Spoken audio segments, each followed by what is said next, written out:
어둠 속에 살아간다. 뭐 죄 짓고 살아간다는 걸까요? 어둠 속에 살아간다. 예배 안 드리고 살아간다는 거. 세상 중에 살아간다는 걸까요? 의미가 참 여러 가지로 해석이 될 수 있어요. 어둠 속에 살아간다? 그러면 어둠 속에 살아가는 거예요. 반대말은 빛 가운데 살아가는 거예요. 그럼 빛 가운데 사는 건 뭘까요? 빛 가운데 살아간다는 건 도대체 뭘까? 말씀을 순종하면서 사는 것을 말하는 걸까? 아니면 예배 빠지지 않고 드리는 삶을 말하는 걸까? 헷갈린단 말입니다. 그러나 하나님께서 빛 가운데 계신 것과 같이 우리가 빛 가운데 살아가면 우리는 서로 사귐을 가지게 되고 하나님의 아들 예수의 피가 우리의 모든 죄에서 깨끗하게 해주십니다. 우리가 뭐가 없다고 말하면, 죄가 없다고 말하면 우리는 자기를 속이는 것이요 진리가 우리 속에 없는 것입니다. 그런데 9절엔 또 뭐라고 얘기하냐요? 우리가 우리 죄를 자백하면. 자, 빛 가운데 살아간다는 것이 무슨 의미인지가 나오기 시작하는 건데요. 빛 가운데 사는 것은 단순히 말씀에 순종해서 살아가는 것도 아니고요. 빛 가운데 살아가는 건 단순히 예배 열심히 드리고 사는 게 아니에요. 빛 가운데 사는 건 나한테 빛이 비추이는 거예요. 비추이면 어떻게 됩니까? 내 안에 죄가 드러나요. 빛이 비추이면 죄가 드러나는 삶을 사는 거예요. 죄를 하나님 앞에 고백하는 삶을 사는 거예요. 한 주 동안 우리가 죄를 많이 고백합니까?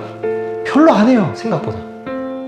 죄를 분명히 버젓이 내 마음속에서 짓고 있음에도 불구하고 주님 앞에 고백을 하질 않아요. 인정하지를 않아요. 그리고 그냥 쉬 넘어가 버려요. 그러려니 나 구원 받았으니까 별로 개의치 않아. 혹은 사람이기 때문에 다 죄 짓고 사는 거야. 이런 생각들로 인해서 하나님 앞에 내 죄악을 드러내지를 않아요. 그게 바로 빛이 없는 상태, 어둠 가운데 행하는 상태다.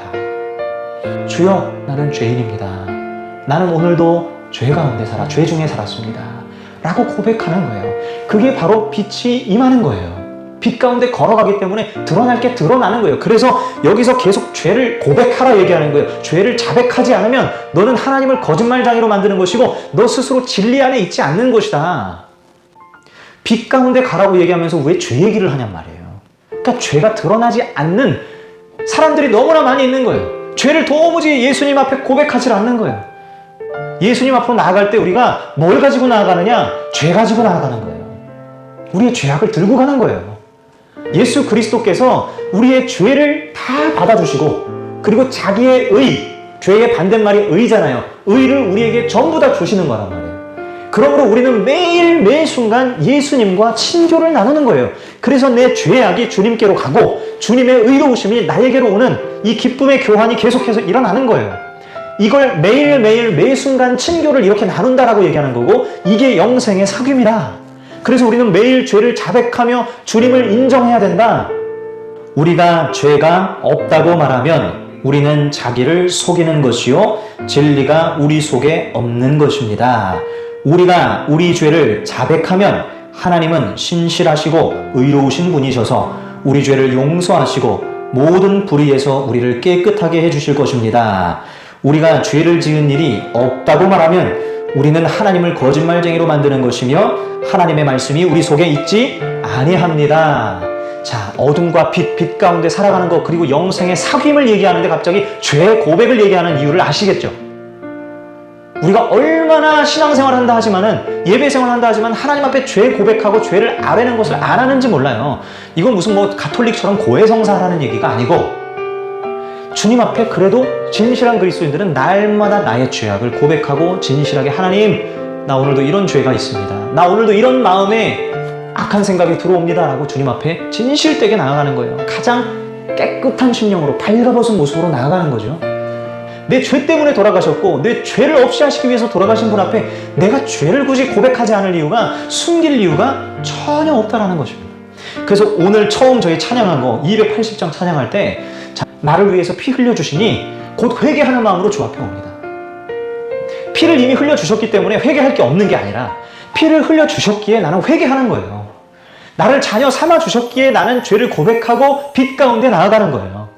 그래야 우리가 주중에 찌든 죄악의 때들을 벗겨낼 수가 있고 진정 예수님이, 하나님이, 성령님이 함께 하시는 교제 가운데 우리가 들어갈 수가 있다. 그 교제를 같이 누릴 수가 있다. 이것이 바로 영생의 사귐이다. 제가 뭐 이제 이것저것 뭐 여러 가지 일들을 하고 또 이렇게 나름대로 이렇게 벌린 일들이 많고 그런 것들을 해나가는 데 있어서 사람이 그렇잖아요. 일을 열심히 하면, 뭔가를 열심히 하면 결과를 보고 싶은 생각이 있죠. 그런데 그만큼 결과가 나오지 않는 것 같고, 뭔가 그러다 보니까 별로 성공적으로 제가 일을 하고 있는 것 같지 않다는 생각이 스물스물 들어올 때가 있어요. 참 내가 너무나 부족한 나머지 우리 성도님들의 신앙이 자라지 못하는 게 아닌가. 내가 너무 부족한 나머지 우리 성도님들의 신앙이 쭉쭉 성장해야 되는데, 뻗어나가야 되는데 그러지 못하는 게 아닌가. 자꾸 퇴보하는 게 아닌가 라는 생각들이 들어오면서 성과를 못 느낄 때 제 마음에 낙심이 찾아오죠. 나는 지금 인생을 잘 살고 있나? 나는 실패하고 있는 게 아닌가? 이런 생각이 들어올 때가 있습니다. 갑자기 이제 예수님이 생각이 났어요. 내가 예수님을 바라봐야지 하고 예수 그리스도를 떠올렸습니다. 근데 예수님 안에 내가 있더라고요. 저는 인생을 실패한 자가 아니었어요. 저는 지금 하고 있는 일이 실패한다고 해서 실패한 인생이 아니었더라고요.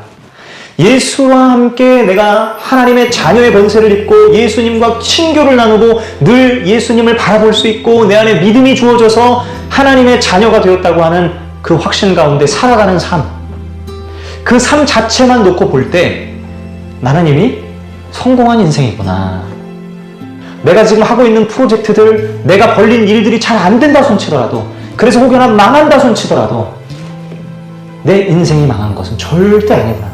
나는 이제 주님과 함께 저 영원한 생명 가운데, 영원한 세계 가운데로 들어가게 될 것이고 주님의 그 넓으신 품 안에 내가 안길 날이 다가오고 있는데, 감히 내가 어찌 나를 인생 실패자라 말할 수 있는가? 야, 이거 안 되니까 내 인생 실패한 거 아닌가? 야, 이거 안 되니까 내가 지금 잘못 살고 있는 거 아닌가? 이런 생각들로 짓눌리는 것으로부터 전부 벗어날 수 있더라고요. 그게 전부 허상이라는 걸 알았어요. 온갖 쓸데없는 것에 내가 스트레스를 받고 자격지심을 느끼고 그러고 살고 있었더라고요. 내가 예수님을 바라보는 것을 놓쳤구나. 내가 날마다 예수님과 친교를 나눠야 되는데, 주님과 사귐을 가셔야 되는데 그걸 놓치니까 내 시선이 하나님께로 가는 게, 하나님 나라로 가는 게 아니라 이 땅의 것에 시선이 완전히 갇혀버립니다. 그래서 결국에는 이 땅의 것들로 나 자신을 평가하고 판단하고 나 자신을 생각하게 되어지는 그런, 결국에는 낙심으로 빠지게 되더라, 함정에 빠지게 되더라는 거죠. 그래서 여러분들 날마다 예수님과 친교를 나누셔야 돼요. 날마다 주님을 바라보셔야 돼요. 날마다 예수님, 하나님, 성령님 안에 거하셔야 돼요. 그래서 그 안에서 나는 어떠한 위치에 있는가, 나는 어떤 권세를 입었는가, 나는 어떤 자격을 입었는가, 나의 결말은 어떻게 되는지, 이런 것들을, 모든 어떤 이 진리의 총체적인 것들을 항상 예수님 안에서 생각하셔야 돼요. 그것을 바라보고 그것을 생각하고 그것을 기억하면서 오늘 하루를 살아가실 때 우리가 그런 세상적인 기준과 잣대에 비교의식에 나를 사로잡게 하지 않을 수가 있는 거예요. 그리고 오늘 하루 정말 주님과 함께 동행하면 되지, 살아가면 되지라는 생각으로 믿음으로 살아갈 수가 있게 되는 것입니다. 그것이 곧 영원한 생명이다. 그것이 곧 예수님과 친교를 나누는 것이다. 오늘 이렇게 말씀이 이야기하고 있는 거예요. 자, 오늘 예배를 드리고 이제 나아가실 때 예수님을 마음에 깊이 간직하셨으면 좋겠습니다. 그래서 늘 예수님, 예수님, 늘 예수님, 예수님 하면서 주님과 친교를 나누세요. 주님과 사귐을 가지세요. 이 사귐은 일회적인 사귐이 아니라 지속적인 사귐입니다. 계속적으로 사귀는 거예요. 그렇게 될 때 우리 안에 생명의 강물이 부어질 줄로 믿습니다.